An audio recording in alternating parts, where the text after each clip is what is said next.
Assalomu alaykum aziz muxlislar, kanalimizga xush kelibsiz. Bugun dasturimizda internetda Andijon viloyati hokimi Shuhrat Abdurahmonov unga sassiq gapirgan marhamatlik 3 ayolni 15 sutkaga qamatgani haqida gapirgan audio tarqaldi. Deputat Rasul Kusherbayev hokimning audiodagi gaplariga munosabat bildirdi. Ro'ziyev sharmanda qilgan ekan, endi bilinayapti. Shavkat Mirziyoyev Qashqadaryoning sobiq hokimi haqida gapirdi. Tanzila Norboyeva bolalar bog'chasidan tortib to oliy ta'limgacha jinsiy tarbiyadan ta'lim berilishi zarurligi haqida gapirdi va kunning boshqa muhim xabarlari. Internetda Andijon viloyati hokimi Shuhrat Abdurahmonov unga sassiq gapirgan marhamatlik 3 ayolni 15 sutkaga qamatgani haqida gapirgan audio tarqaldi. Audioda hokim jurnalistlar haqidagi fikrlarni ham bildirgan. Ushbu audio qachon va qayerda yozib olingani ma'lum emas. O'tgan kuni jurnalistlar bilan anav qildim. Press konferensiya qildimda, birlikda tashkilot chaqirishyapti, mashlarman, savol javob qilamiz. Hammasini aytib yubordim. Mendan savol javob qilishyapti. Men javob beraman qilyapti. Bular hammasi men topshirig'im bajargan. Nima savoling bo'lsa ber. 2,5 soat gapirdim, savol berisha olmadi bittasi ham. Endi dedim, qizil chiqmay qoladi dedim, endi bir ikkita savol berib qo'yar edim misol. Dedim, mana kichik savol berish kerakdi. So'zimni boshida aytib qo'ydim, kelib turiblar. Men eshitib oldim, Toshkentdan kelmasa qatdan kelmasin. Men ishlaydigan hokimman dedim. Hamma yo'g'imni sog'lig'imni hamma yo'g'imni tikib qo'yibman dedim. Menga kichik savol berishmagin dedim. Normal savol ber, normal gaplashamiz. Agar qitig'imga tegsa dedim, men qo'yib yuboraman dedim.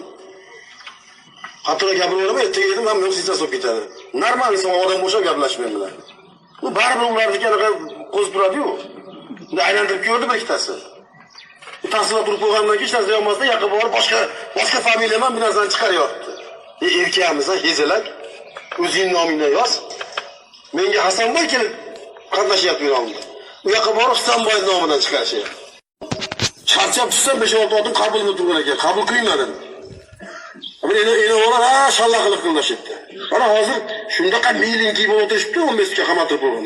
Hangilda o'tiribdi. Kechagina marhamat yig'ilish qilib chiqsam, tashqarida bittasi baqiryapti, yig'ilish qilyapman. Chiqsam 3 ta shallaq, 5 ta, 2 tasi nogiron, 3 tasi unaqa. Nogironga tegmadi uchun unaqa tiqib qo'ydim 15 ga.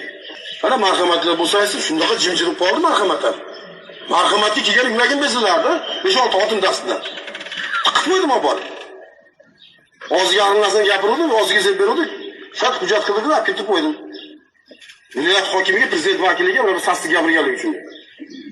Davlat bor, xudoga shukr.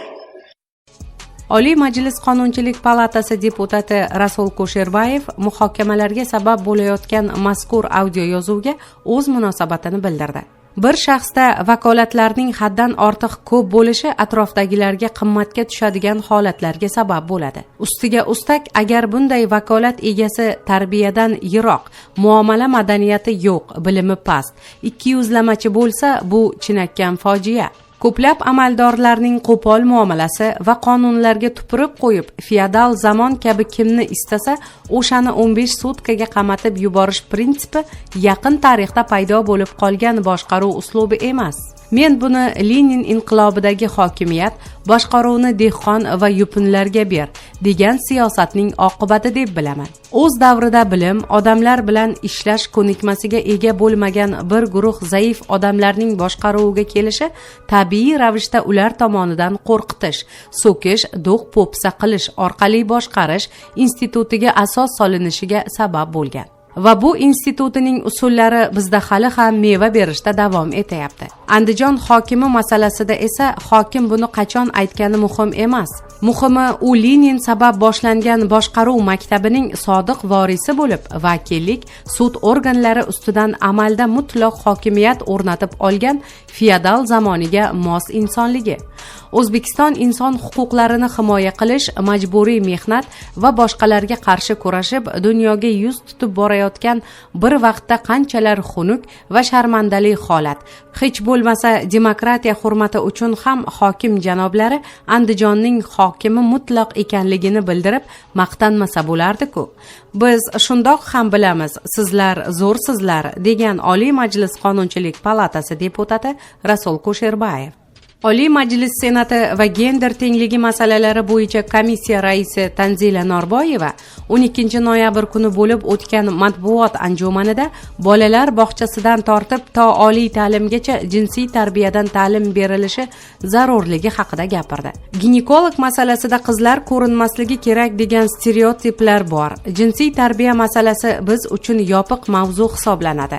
Hech kim gapirishi mumkin emas. Deyarli ko'p oilalarda, hattoki ota-ona ham farzandlariga shu narsalarni gapirmaydi. Bu noto'g'ri. Biz o'ylaymizki, jinsiy tarbiyani yosh bolalikdan olib borish kerak, deydi Senat raisi.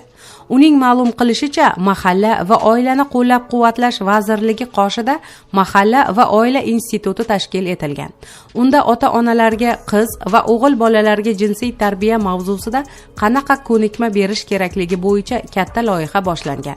Prezident tashabbusi bilan maktablarga kiritilgan tarbiya darsida albatta jinsiy tarbiya, gender tenglik masalasi ko'rib chiqiladi. Gender tengligi masalalari bo'yicha komissiya vazirliklarga shunday topshiriq qo'ygan. Qizlar va o'g'il bolalarga bu borada alohida bilim berish rejalashtirilgan. O'quv dasturlarini shu darajada noziklik, bilim bilan qilishimiz kerakki, o'g'il bola va qiz bolaga kerakli bilimni berishimiz lozim, deya qo'shimcha qilgan komissiya raisi. Maktabgacha ta'limda yoshga mos qilib, o'zini doirasida, yuqori sinflarda va oliy ta'lim muassasalarida qizlar va o'g'il bolalarni oilaga tayyorlash, reproduktiv salomatlik, tug'ish, saqlanish, qarindosh urug'lik nikohlari va boshqalar to'g'risida ochiqdan ochiq ma'lumotlarni berishimiz kerak.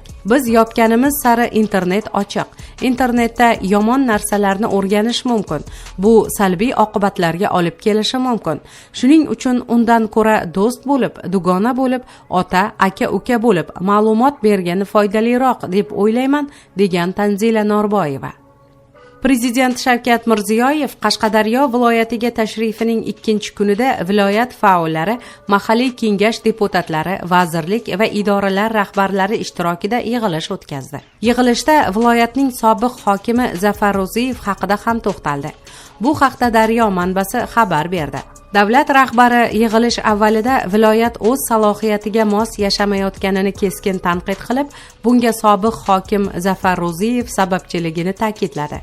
Janob Ro'ziyev sharmanda qilgan ekan. Endi bilinyapti hammasi. Qashqadaryo zo'r, gazi bor deb yuravergan ekanmiz. Viloyat respublika gazining 63% beradi, ammo odamlarda gaz yo'q, suv yo'q. Qashqadaryo eli shunga munosibmi? Qani adolat, degan davlat rahbari.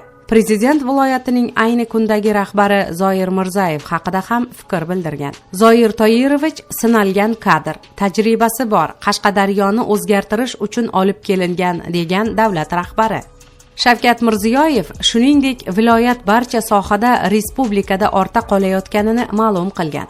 Ta'kidlanishicha, oxirgi 10 yil ichida yalpi ichki mahsulotdagi viloyat ulushi 9,4% dan 7,1% ga, sanoatdagi ulushi esa 11% dan 6% ga tushgan. Aholining ichimlik suvi ta'minoti viloyat bo'yicha 50% ni, xususan Kosonda 26, Dehqonobodda esa atigi 4% ni tashkil qiladi. Quvurlarning 60% ta'mirtalab bo'lib qolgan. Qarshi shahrining kanalizatsiya tizimi ham eskirgan. Avtomobil yo'llarining 8700 kilometri yaroqsiz holga kelgan. Shuningdek, ta'lim va tibbiyot sifati masalasiga ham to'xtalib o'tgan. Viloyatning 88 ta maktabida smena ko'rsatkichi yuqori ekani, bir nechta maktab filiali binosi paxsadan qurilgani ko'rsatib o'tildi. Qashqadaryo yoshlari oliy ta'limga kirish ko'rsatkichi bo'yicha mamlakatda 13-o'rinda. Bu yil 191 ta maktabning birorta ham bitiruvchisi oliy o'quv yurtlariga kira olmagan. Tor sohalar bo'yicha 257 ta, birlamchi bo'g'inda 855 ta shifokor yetishmaydi. Hududda qo'shimcha 18 ta oilaviy poliklinika va 30 ta oilaviy shifokorlar punktlariga talab mavjud. Har bir oilaviy poliklinikaga o'rtacha 25-30 ming nafardan fuqaro to'g'ri kelishi lozim bo'lsa-da, viloyatda bu ko'rsatkich 90 mingtani tashkil etadi. Yig'ilishda shu kabi muammolar, mavjud imkoniyatlar tahlil qilinib, Qashqadaryoni kompleks rivojlantirish va aholining hayot sharoitini yaxshilashga doir ustuvor yo'nalishlar muhokama qilindi.